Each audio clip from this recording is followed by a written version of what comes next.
सिंदखेड़ राजा तहसील के किसान कर्ज से परेशान हैं, जिससे अब प्रशासन के विरोध में उन्होंने एक अनूठा आंदोलन छेड़ा है।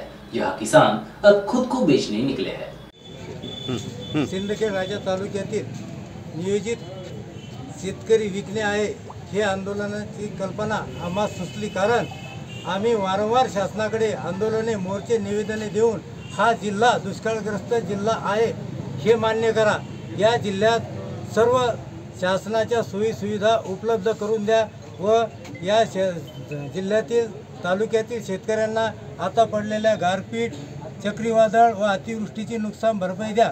परंतु शासनाने आजपर्यंत सुद्धा आमच्या मागण्या मान्य केलेल्या नाही।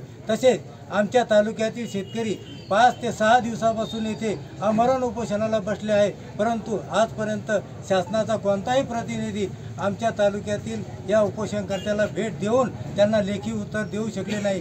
त्यामुळे आता या तालुक्यातील शेतकऱ्यांचे जीवन असह्य झाले आहे। मी एक सुद्धा अल्पभूधारक शेतकरी असून आमचे जीवन हे असह्य झाले आहे। त्यामुळे शासनाने शेतीसह माझा शेतकरी म्हणून आम्हाला विकत घ्यावा व ही आमची मागणी माननीय मुख्यमंत्री साहेब, विरोधी पक्षनेते तसेच सर्व विधान परिषद सदस्य यांनी नागपूर हिवाळी अधिवेशनात मांडून आमच्या या प्रश्न निकाली काढावा व आम्हाला शेतीसह विकत घ्यावे व आम्हाला शासकीय कार्यालयात कामाला ठेवा। एवढे बोलून मी माझे 2 शब्द संपवतो।